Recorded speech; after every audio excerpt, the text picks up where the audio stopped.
Hello दोस्तों, कैसे हैं आप। जय माता दी। दोस्तों, आज मैं आपको सबरी माता की कथा सुनाती हूँ कि सबरी माता का जन्म कैसे और कहाँ हुआ था और वह कौन थी। तो चलिए शुरू करते हैं। यह बात भगवान राम के जन्म से पहले की है, जब एक भील आदिवासी के कबीले के मुखिया अज के घर में बेटी पैदा हुई। एक का नाम श्रवणा था, दूसरी का नाम सबरी रखा गया। सबरी की माँ इंदुमती उससे बहुत प्यार करती थी। सबरी बचपन से ही पशु पक्षियों की भाषा समझती थी और कुछ समय के बाद एक पंडित, जब सबरी बड़ी हुई तो एक पंडित आया और उसने कहा कि यह सन्यासिनी होएगी। तो पंडित की बातें सुनकर सब लोग घबरा गए और उन्होंने उसकी शादी तय करने के लिए वर खोजने लगे। तो उसकी शादी तय हो गई सबरी की। तो एक दिन सबरी की माँ उसके बाल बना रही थी और उसके पिता बहुत सारे जानवरों को ले आकर उसके घर के सामने बांध दिए। तो सबरी ने अपनी माँ से पूछा, माँ यह सब जानवर यहाँ क्यों आए हैं। तो माँ ने कहा कि बेटा, यह सब जानवर तुम्हारी शादी में इनकी बलि दी जाएगी और उसी बलि से स्वादिष्ट भोजन बनेगा और मेहमानों को खिलाया जाएगा।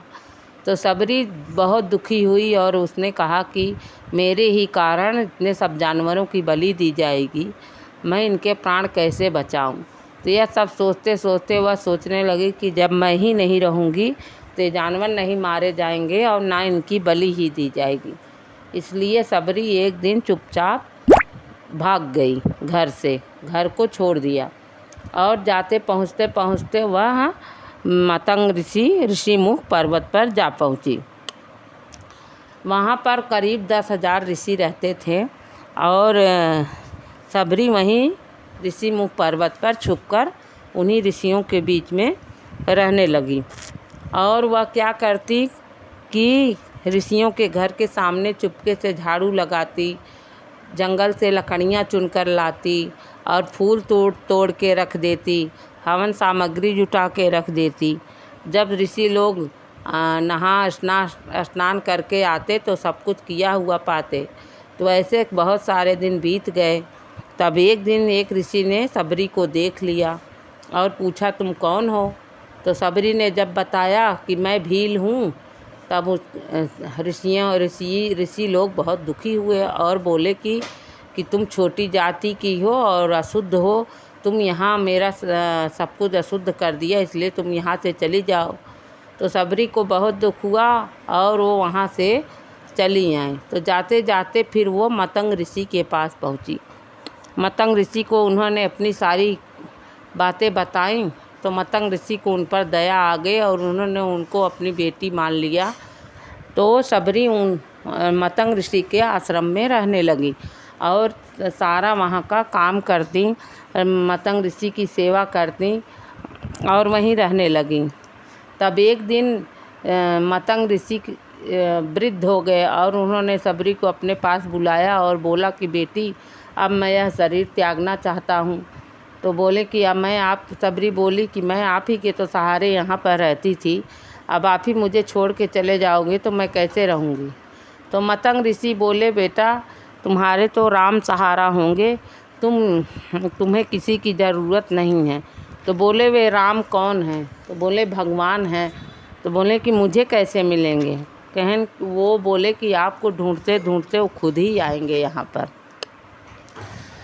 तो मतंग ऋषि अपना शरीर त्याग दिए और सबरी माता वहीं रहने लगी और रोज़ जाती तालाब से जल भर के लेके आती थी।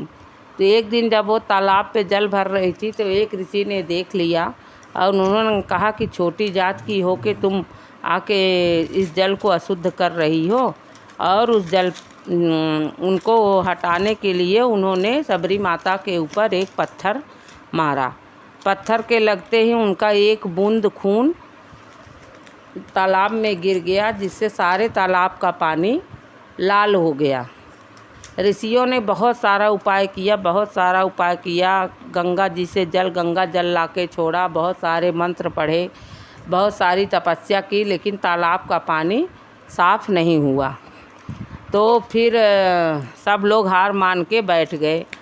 तब जब भगवान बहुत दिन ऐसे ऐसे बीत गए तो भगवान राम जब माता सीता की खोज करते करते उस पर्वत पर आए, ऋषिमुख पर्वत पर, तब वहीं तालाब के किनारे पानी पीने आए। तो ऋषि मुनियों ने उन्हें पहचान लिया और बोला कि भगवान आप इस तालाब का पानी शुद्ध कर दीजिए, आप अपने चरण इस पानी में डाल दीजिए तो शुद्ध हो जाएगा। तो भगवान अपना चरण पानी में डाले लेकिन वह जल साफ नहीं हुआ। फिर भगवान ने पूछा कि आप लोग ने क्या किया था कि जो इस तालाब का पानी ऐसा हो गया। तो उन्होंने बताया कि यहाँ एक भिलनी रहती है जो छोटी जाति की है, उसने इस तालाब को अशुद्ध कर दिया था, तो इसीलिए हम लोगों ने उसे पत्थर मारा तो उसका एक बूंद खून इस तालाब में गिर गया, तो इसकी वजह से यह पानी गंदा हो गया। तो भगवान राम ने कहा मैं उनसे मिलना चाहता हूँ। फिर सब लोग गए, माता सबरी को बुला के लाए।